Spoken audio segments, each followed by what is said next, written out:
Female dating coaches are the worst, but now in even more ways than I thought. This is Princella the Queen Maker. Keep the Queen Maker part in mind. That's going to be important in a little bit. This woman does video after video of just bashing men and saying how bad men are. You would think as much as she does the man bashing, she would try her hardest not to look like one. And not only does she take the image of a man, she also speaks like one. The same ones that she bash. That would be like this man calling women everything under the sun except a child of God. And then have the nerve to talk like this. Are not meant to be dominant. Men are meant to be submissive. They're meant to be worker ants. They're supposed to listen to women. You are a queen. They are worker ants. That's how the system is supposed to go. Because men do not have the ability to think for themselves. They don't. They don't have higher intellect.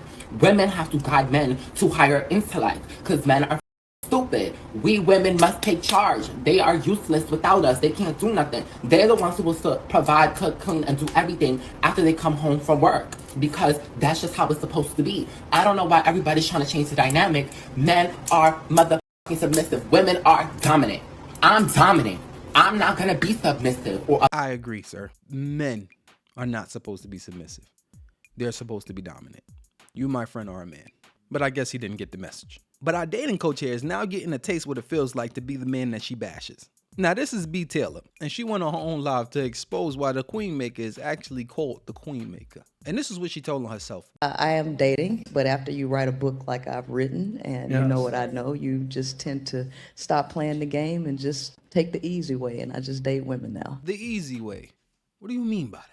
This is about to get interesting. Now, this stream was about 3 hours, so I kind of like crunched it down and tried to catch the main part. And I was telling her some things that I was going through, living on my own, how my maintenance man was, he made me feel uncomfortable, how I can't even just come in and get stuff done without men trying to hit on me, And she was like talking like, oh yeah, like you need to get you, a pow, a pew pew. We need to go to the gun range together. And like, she was kind of like coming in like she was really helping me, like, kind of like, I know you on your own, you a mama too, and, I'm going to teach you some things kind of like, on some game type of shit, but I didn't look at it like that because my guard was down because she was a woman. And I take accountability in that. I now know that women can also run game on men.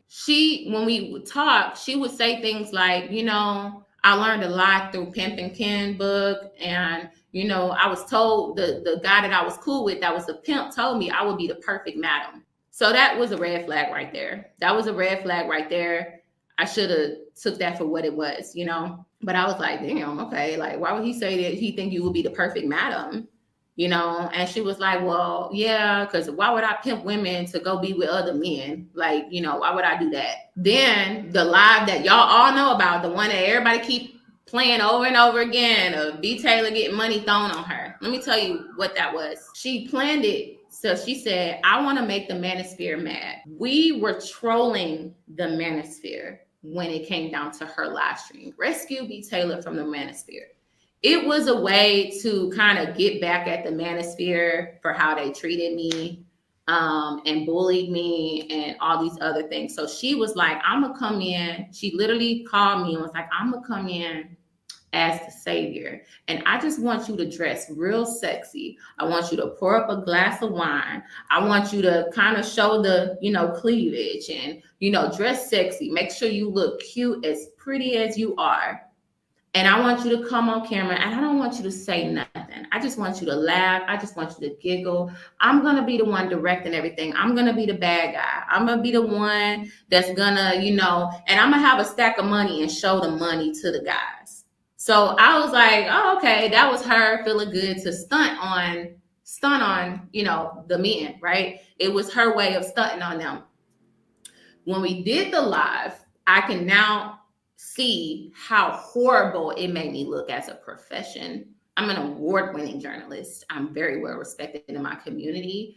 Outside of YouTube, I make great money. Outside of YouTube, I have my own home. I provide for my kids. I have a great co-parenting relationships with both of my children's fathers. People don't know me as that. When men want to spoil me, it's because they actually want to spoil me. Okay. They actually want to do things for me because they see what type of woman I am. I don't have to give anything in return for that. So when she was on there, I started to feel uncomfortable. That's why you saw me laughing a lot, smiling a lot.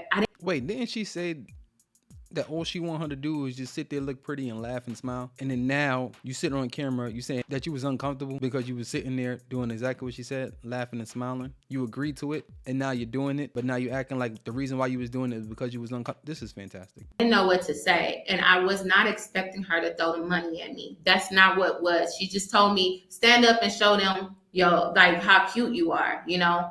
And I took it as like, oh yeah, you know, y'all try to play me, like, you know, I'm cute. It was supposed to be a way of like her hyping me up. But when she threw the money on me. Gotcha. This is how you know feminism just took it all out the park. Now you got Sugar Mama. We're going to call her Sugar Mama. How about Pimpin' Princella? That's what we're going to call her. So Pimpin' Princella tells a woman like, look, this is the smartest idea ever to get at men. Because I hate men. You should hate men. We're going to make you look good. We're going to sexualize you. Because that makes sense. And that's how we're going to present ourselves. And then I'm going to take a stack of money as you sexualize yourself. And then somewhere in that stream, I'm going to throw the money on you like a stripper. How empowering. This is a woman that bashes men for doing things like this. Oh, but the story gets way better. Y'all can see that's why I sat down like, oh, okay, like the money. Like, no, I didn't know she was. But at that point, what do you say? Like, I didn't have the words to, I had to play into it, you know? I didn't have to. I shouldn't have to. And I can see how that made me look like a dumb bimbo. Like, I can see how that made me look stupid. It made me look like a gold digger. It made me look like I was there for clout. It made me look like I was there for money. I never took P's money. P never gave me money. P never did all these things that it seemed like she did, you know? Like, it was an equal exchange. I spent money on her. She spent money on me. I wasn't used to that dynamic. I am used to a dynamic where the man is always picking up the check. He always picking up the tab. He is paying for things. Pimpin' Princella bashes men all day on the way they treat women. You see how she treat women. And this woman specifically just said that a man usually pays for everything. Sounds like a good damn man to me. But now when Pimpin' Princella comes in there, she don't really want to fill in a man's shoes. She just wants whatever she deems as the benefits. She don't want the pushbacks, the far as that she got to pay for everything like a man does. She don't want to do that. So she's telling women to stay away from men. Come and talk to me. Yeah. I found myself picking up the check at times, and I'm like, oh, okay, I guess this is what it is, right? So after that live, I said, you know, I'm laughing like, oh, okay, like, you know, I see you're always on social media. You're always on people's platforms and arguing with people. Let's go out and get out and get some margaritas, get some sun. You know, I saw that she needed some type of like grounding. She already did two things, two red flags in this woman's book. She already said that she got the game from a pimp, and that person said that she would be the perfect madam, which birthed the name Pimpin' Princella. Then she came over there and she told you to get all sexy and all glammed up so you could be in front of the camera and she can throw money on you.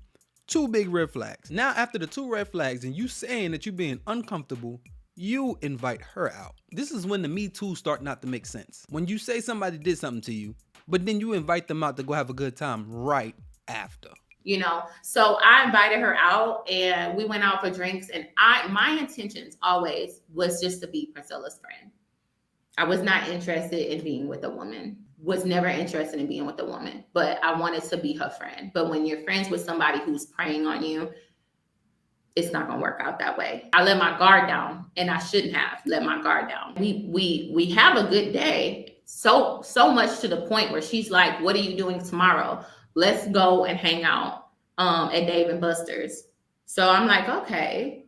So then we went to Dave & Buster's the next day because she had so much fun with me. This is where I'm not gonna say grooming begins, but this is where it gets a little real, per se. So we hung out that entire day, and I was like, you know, when I was like, oh, let's go get boba tea or something like that. I wanted her to try that. So as we're there, I grab her like, oh no, this way. And she grabs my hand and just holds my hand and won't let go. And after a while, I'm like, oh, we're holding hands. Like, we holding hands. Okay, cool. We holding hands. I should have stood up for myself. I should have been like, nah, but I'm not gonna lie. I was kind of getting a little like curious. I'm like, well, you know, okay, we can hold hands. Like, it's fine. Everything that Pimpin' Princella did that she deemed as a red flag, she went along with it. To the point that this woman is holding her hand and she said, okay, I'm a little curious. This is where Pimpin' Princella really gonna get what it feels like to be a man. How you can do everything and be upfront with whatever intentions you have. So direct that you just go and do it. And then the person still invites you out, still wants to hang out with you. That means you're doing something right. But now all of a sudden, everything that she did before is the worst thing under the sun. After you finish dealing with somebody. That's what it feels like to be a man. The same man that she bashes for doing the same exact thing. I'm telling her I have to go because I was supposed to do a live stream that night. And I said, I have to go home. And she didn't want me to leave. We get to my car. I try to give her a hug. She gives me a hug, but she's holding me and then starts putting her head to my chest and starts getting real close, like tight. And I was like, oh, okay. And I'm holding her like, okay, she's holding me. And then she's like, you know, then she starts talking about how good it feels to be with a woman, how safe it feels being with a woman. And I was like, it made me feel uncomfortable. But then she's like, this feels so amazing. This feels so good hugging you like this. I've never seen a person so uncomfortable so many times and still move forward. Then she pulls out her phone and she starts playing female porn and introduced me to what tripping is. I don't know if I'm allowed to say that on YouTube. What the hell is that? Look it up on porn. And she starts telling me how good and amazing that feels. And if you never tried that, you should. I'm not gonna lie. Like at that point, I'm like, okay. Did you feel like she was grooming you? Yeah, I did. But I'm a grown ass woman, so I can't say that I was groomed as a grown woman. Like I gotta take accountability in that. I should have had, I should have recognized that like imagine a man pulling out porn and showing you things that you can do intimately. Yeah, imagine a man do that. Imagine a man comes out, he pulls out his phone and shows a woman corn on the first date and say, yeah, this is what I want us to do. 9.999 times out of 10, he's never getting that second date. Pimpin' Princella is basically Derek Jackson, but the demon one. You talking about somebody that did the same exact thing she bashed men. In fact, this is even worse. She's literally mimicking the worst of the men. Most men are not grabbing a woman's hand on the first date like, yeah, you're going this way. We just holding hands and forcibly do that from the way this woman says it. They not pulling out corn on their phone on the first date like, yeah, this is what I'm thinking about doing. Sound worse than a man to me.